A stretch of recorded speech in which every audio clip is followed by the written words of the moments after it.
the Seerah of Rasulullah sallallahu alayhi wasallam, how he had went through the difficult time in Makkah when he was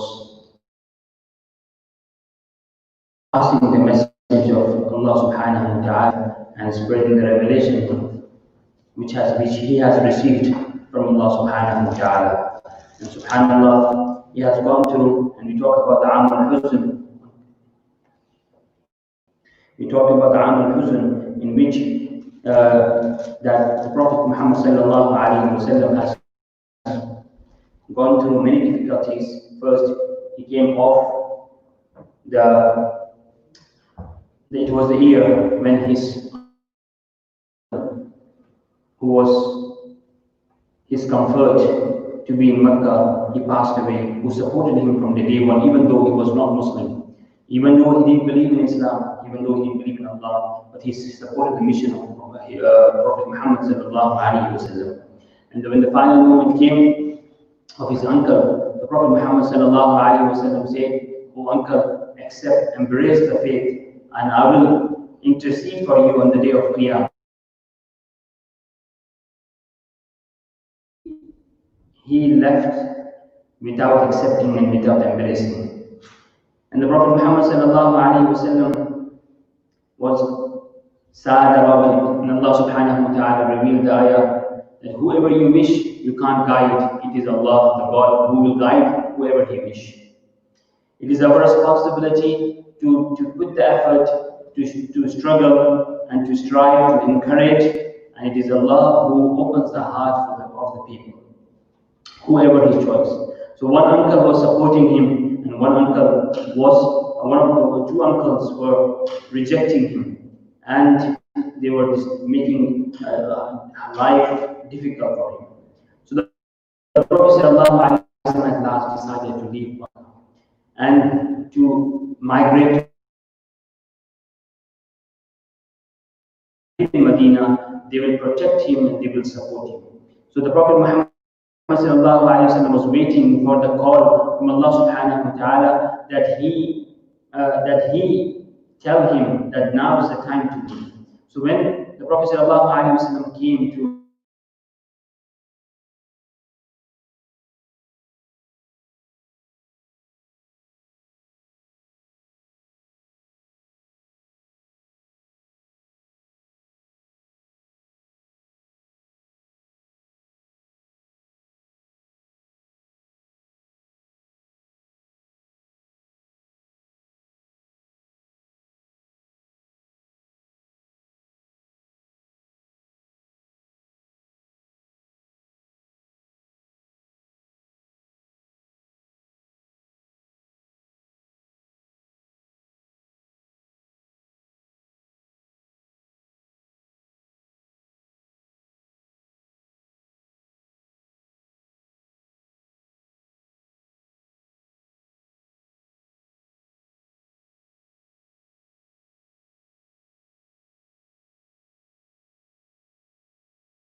she is known as Dhat al-Nitaqayn. Dhat al-Nitaqayn means the one the one who have two belts on her. The reason she had two belts because she was heavily pregnant woman, and the reason, and that's why she was covering herself or supporting herself through the belt.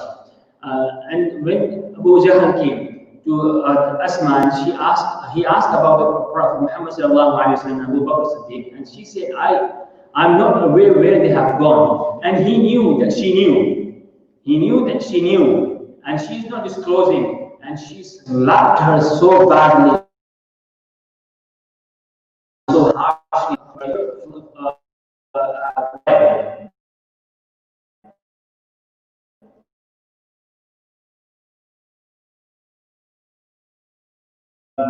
Plan was something completely different. What comes to their mind, something completely opposite what comes to the mind of the people.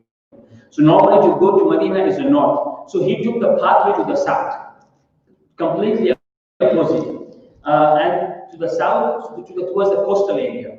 And the plan to take refuge in the cave, and cave called as Gharetho.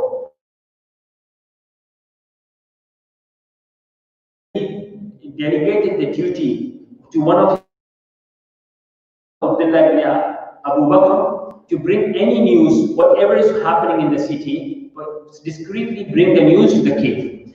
And to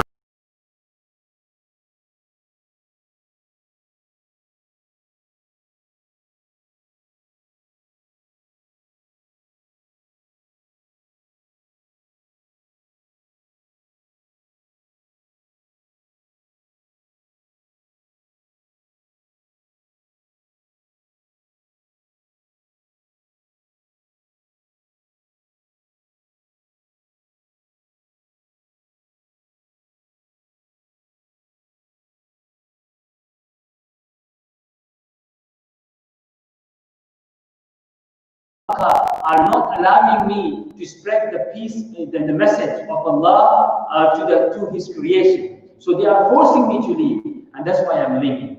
And that's what, with a very deep, sad heart and a painful heart, he left Makkah. And the Prophet ﷺ reached, and Abu Bakr Siddiq, his companion, they both reached, following the exit route, they reached the Gharet door. And the Prophet ﷺ read one ayah. The ayah was revealed, إِنَّ الَّذِي فَرَضَ عَلَيْكَ الْقُرْآنَ لَرَادُكَ. Indeed, the one who has obligated Quran over you will return you. This ayah was to console him because he was feeling so bad. The place he was born, the place he had memories with his parents, the place with his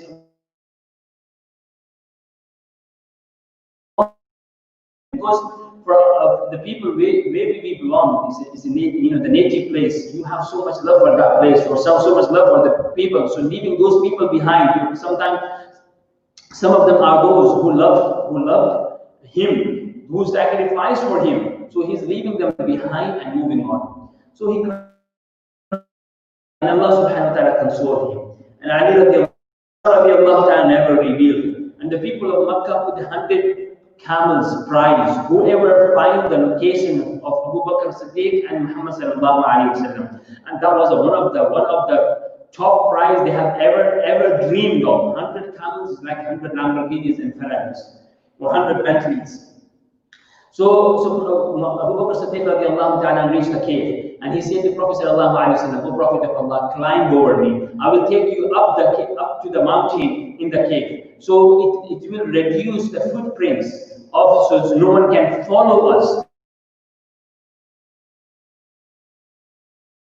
Years old, and Rasulullah sallallahu alaihi wasallam is 53-year-old. A 50-year-old man is holding on him a 53-year-old person and climbing a mountain. And in fact, it was been said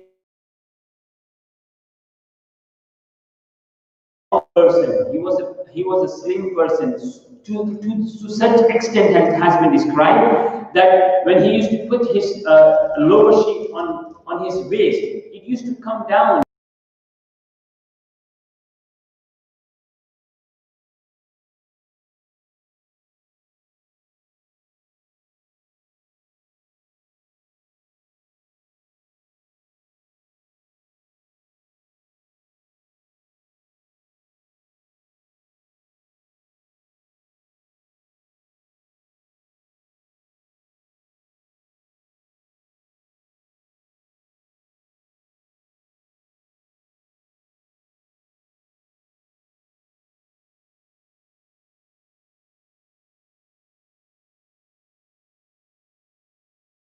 be some creatures who can't harm us. So let me clean. So he cleaned a cave, and then he brought Rasulullah sallallahu alaihi wasallam, the Prophet sallallahu inside, and he said, "O Prophet of Allah, you must be very tired. Why not you take a nap? In fact, if we see that who could be tired, Abu Bakr or Rasulullah sallallahu alaihi wasallam, Abu Bakr Siddiq radiallahu ta'ala, physically tired because he is the one who was taking the Prophet sallallahu alaihi wasallam on his shoulder and brought him up the hill, up the cave. So, but subhanallah, you know the passion, the respect, the reverence they have for Prophet sallallahu alaihi wasallam. They're spreading themselves, sacrificing their own comfort, sacrificing their own. So whenever they see the Prophet sallallahu alaihi wasallam is in relaxed and he is safe, that used to comfort them, not their health, not their wealth. When they used to see the Prophet Muhammad was in comfort, he's relaxed, he's protected, he is safe, that used to comfort him. And subhanallah, and the Prophet Muhammad took a nap, and he realized, Abu Bakr Siddiq radiallahu ta'ala realized, there is a hole, and he didn't realize that hole, he didn't check the hole. Something can come from there, snakes or scorpions, anything can come and harm Prophet sallallahu alaihi wasallam. So he fit his toe inside the hole, subhanallah. And in fact, there was a snake, and which was trying to peep inside the cave, and the snake bite the companion Abu Bakr Siddiq radiallahu ta'ala. And the Prophet Muhammad sallallahu alaihi wasallam was resting on his lap. And he didn't want to move him. He was feeling the pain. The poison is going through in his body. And he didn't want to wake up Prophet Muhammad sallallahu alaihi wasallam. What a love these people had. What a passion these people have. And because the beautiful character that Prophet sallallahu alaihi wasallam had, it's such a character that people used to give their commitments and their life and their wealth and their love for him. And that was the slogan of the companions of Prophet Muhammad sallallahu alaihi wasallam, Fidaka abi wa ummi ya Rasulullah. And the slogan, what is the slogan? O Prophet of Allah, may my parents are sacrificed for you. You know, for us, for everyone, for the sober person, for the normal person, the most beloved people in their life are the parents. The one who have given us the birth, have brought us in this world. So we show our most loyalty in the world to the parents. So it describe the most loyal people to whom they don't used to sacrifice. It shows that loyalty. It shows how much respect they had for Prophet sallallahu alaihi wasallam. And when the snake bite him, Abu Bakr Siddiq radiallahu, when the tears fall, the Prophet sallallahu alaihi wasallam realized he is in pain, and he said, "What happened, Abu Bakr?" He said, "O Prophet of Allah, the snake has bitten me." And the Prophet sallallahu alaihi wasallam took Abu Bakr Siddiq radiallahu. And that saliva, in many times, the historians, the mu'arrikhin, those who portray the history of that time, they say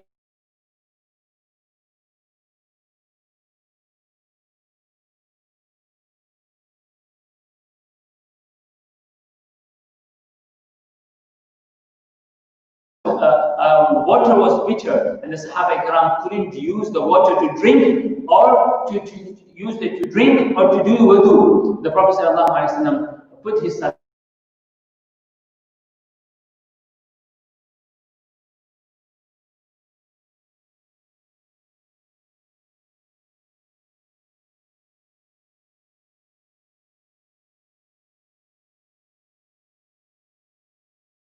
was worried because it was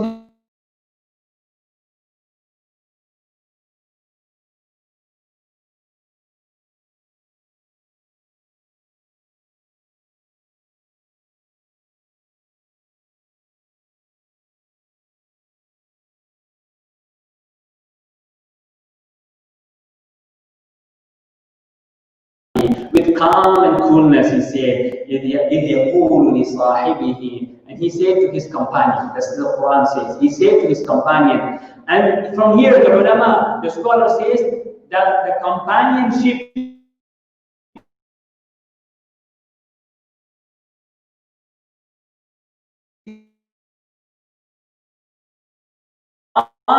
anyone denying the Quran, that means they are denying the words of Allah subhanahu wa ta'ala, and that is how they are coming out from the border of Islam. So if anyone has a doubt in the companionship of Abu Bakr Siddiq radiallahu ta'ala, they will not be, they are denying the message of the Quran. So it is يقول لصاحبه لا تحزن إن الله معنا, that the Prophet Muhammad sallallahu alayhi wa sallam, the Prophet Muhammad sallallahu alayhi wa sallam said, لا تحزن إن الله معنا, that don't be afraid, don't fear, Allah is with us. The God, the creator of the world, He is with us. And subhanallah, instantly, when they arrived at the cave, at the door of the cave, and they were talking amongst them, and what they were talking, there is a spider web, a big spider web here. No way they have entered inside in this cave. Otherwise, there was no spider web. So that's how they retreat their steps and went back. And it was another miracle. So there, the journey of migration has many miracles. So next day, he appointed a person called Abdullah ibn Furayd as a navigator, and Amir ibn Fuhayrah as his servant, Abu Bakr Siddiq. So they brought 2 camels at the appointed time. So one camel, the Prophet Muhammad arrived over that camel, and Abu Bakr Siddiq. And one other camel, Abdullah ibn Furayd and Amir ibn Fuhayrah. These 2 were together, and they started the journey from the coastal area towards the Madinah Munawwarah. And while they were moving on, so many incidents happened. A few amongst them are what? So when the coastal area, there was a person called Seerah ibn Malik. He was from Makkah as well. And this announcement, those who ever find the location of Prophet Muhammad will get 100 camels, was spread. It was a viral news at that time. It was a viral message at that time. Everyone, people start sending the message sending their servants and their slaves to across the border, across the cities, across the villages. If you see this person, let us know. Why? The bounty is 100 camels. We will share it. But this is a great bounty. The people of Makkah who are torturing Prophet Muhammad sallallahu alaihi wasallam has announced. Subhanallah, what happened? And the Seerah ibn Malik, he was from Makkah. He heard a slave talking. I've seen 4 people traveling from the coastal area towards the north. And Seerah ibn Malik said, my gut says these are the people on whom the prize is. But everyone, start listening the message of those slaves or servants. And the Seerah ibn Malik said, if everyone start running, so I will lose 100 camels, or I have to share 100 camels with them. So he said, I made a story. He said, no, those 4 guys must be the villagers who was. He blocked the story, and the people believed it. And then politely he called the servant and said, bring my such occasion and I'll join you there. And after a while he said, I'm tired, I'm going to rest in my tent for a few hours, let's meet up tomorrow or something. He made excuse and disappeared. And he grabbed the horse and he started running towards that direction. So that he wanted to become a millionaire. So he started marching towards that direction. And he says, I see those 4 people riding on 2 camels. And I was very close with him, to them. And suddenly I felt I tripped, I fall from the horse. And he says, they used to be horse riders from the birth, and horse riding was one of the best things. They had the best skills of it. And subhanallah, he said, this is not something can happen to me. I can't fall down from horse. So he felt, he said, something is not right. So they used to believe in omens, bad omens, good omens, and they used to have some arrows with them. So when they used to pull the arrows out, if the bad omen comes, bad arrow, some signs comes, so that they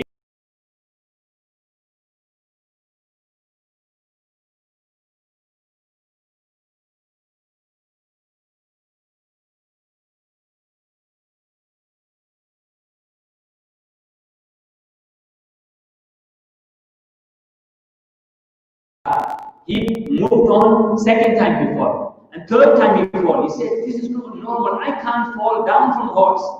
I never been. I'm riding since my childhood. And then he came so close. He said, I heard the talks and whispers of these people who was riding on the camels. And when I became, Suraqah bin Malik said, he went inside the sand, and subhanallah, the Prophet ﷺ turned towards him and he said, Suraqah, come here.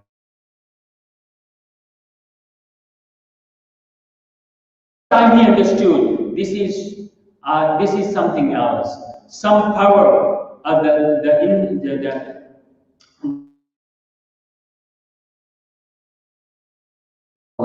no harm. I don't intend to do any harm. So please give me protection. Please give me protection. And he said, I want you to write a letter for me. A letter.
Say to him. And subhanallah, in the time of Umar ibn Khattab radiallahu ta'ala, the second Khalifa, at that time, and when the they entered in Persia, and the bounties and the treasures of Persia came to Madinah Munawwarah. When it came to Madinah Munawwarah, and the Prophet Umar ibn Khattab radiallahu ta'ala was walking around around that wealth and weeping and crying. So Abdurrahman ibn Auf said, "Oh Umar ibn Khattab, why are you crying? And Yawm al-Fath, today is the day of happiness. We got so much treasures has arrived in Medina."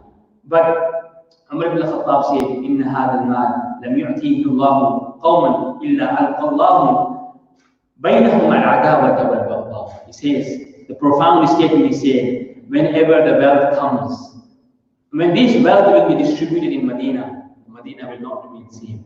Because whenever the wealth comes, it brings the enmity and hatred and greed, and that will corrupt the nature or attitude or character of the people. And subhanallah. So Suraqah ibn Malik, from that treasure, he was given the bangles. And Suraqah ibn Malik started crying. He said, "Why are you crying?" He said, "When I was attacking,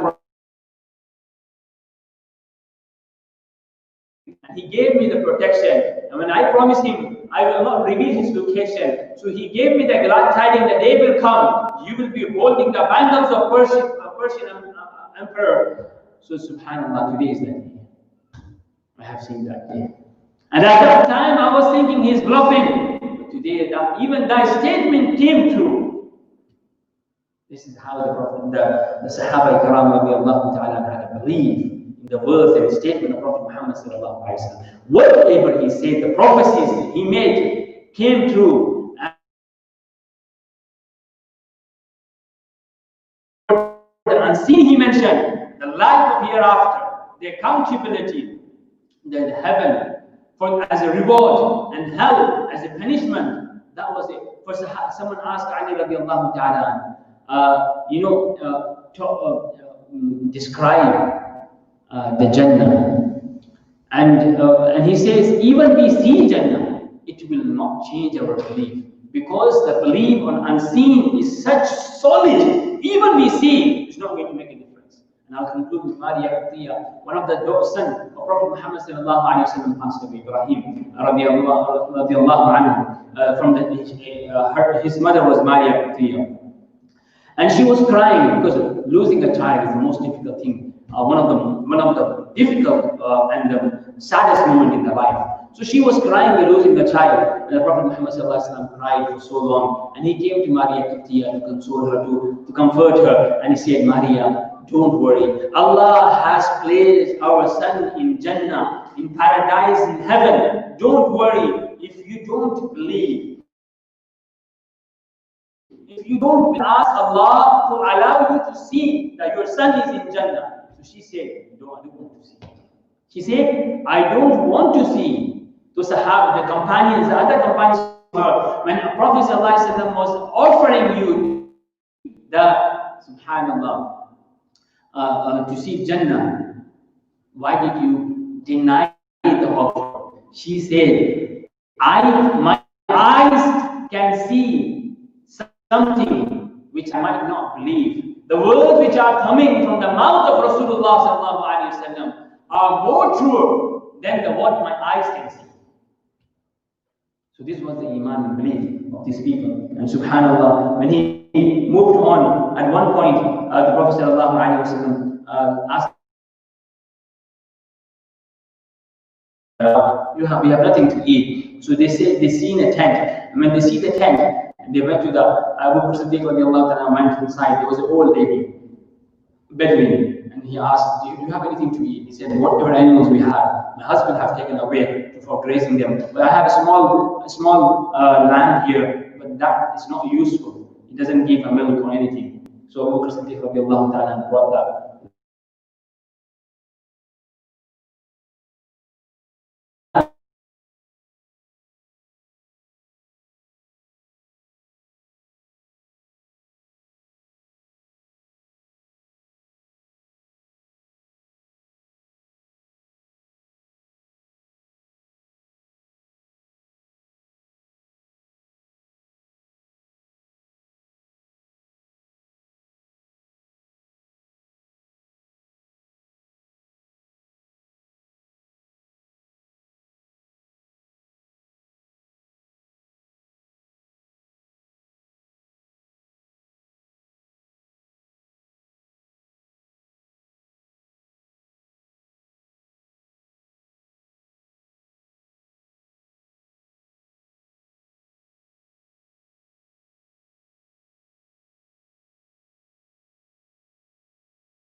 You can feed him through this milk. When the husband came back, he said, from where do you got the milk? Because it was a desert area and no one used to pass by, and it was a tent. It's not like a village. So he said, this is then she started describing the Prophet ﷺ, and it says, the historian says, this is one of the best descriptions she had described in the poetry. In the beautiful poetry she described. And everyone who wants to understand the description, they have to take the dictionary, hold the dictionary and understand the poetry, the beautiful poetry. She says how his external, internal beauty was complete. And he was not too tall, he was not too short. But when he used to be amongst the people, he used to be, no one would be higher than him. And when he walked with decency and with a fast pace. And when he, as if he's descending. And when he descended, he says, Subhanallah, when he is ascending, he says, Allahu Akbar. Anas radiallahu ta'ala, Ali radiallahu ta'ala, Hind bin Hala. These are the few Sahaba who have described the Prophet ﷺ's description in detail. So Anas radiallahu ta'ala says, I have found his hands more silkier or more softer than the silk. And Sawa al-Sadri wal-Batan, that his chest and his stomach was in one line. Wasi' al-Jabeen, his forehead was as the poet says, يا صاحب الجمال ويا سيد البشر من وجهك المنير قد نور القمر لا يمكن الثناء كما كان حقه بعد اسكدا دوني بذل القصة مختصر. As the poet says, I thought over the night to write a description of praise over Rasulullah sallallahu alaihi wasallam.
Because the person is being recognized by their own, if their relatives are, his or her relatives are describing your nobility, that means the man has a true character, because they have seen him from very close, and his wife describes about him that you are the one who bears the burden for others, you are the one who helps those who don't have, you are the one who stands when someone is being oppressed, you are the one who stands for the truth.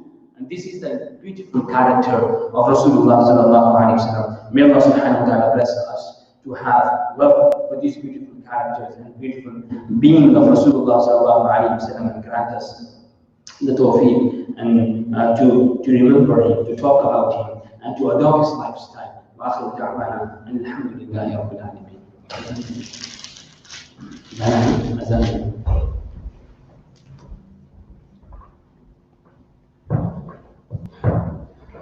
الله أكبر.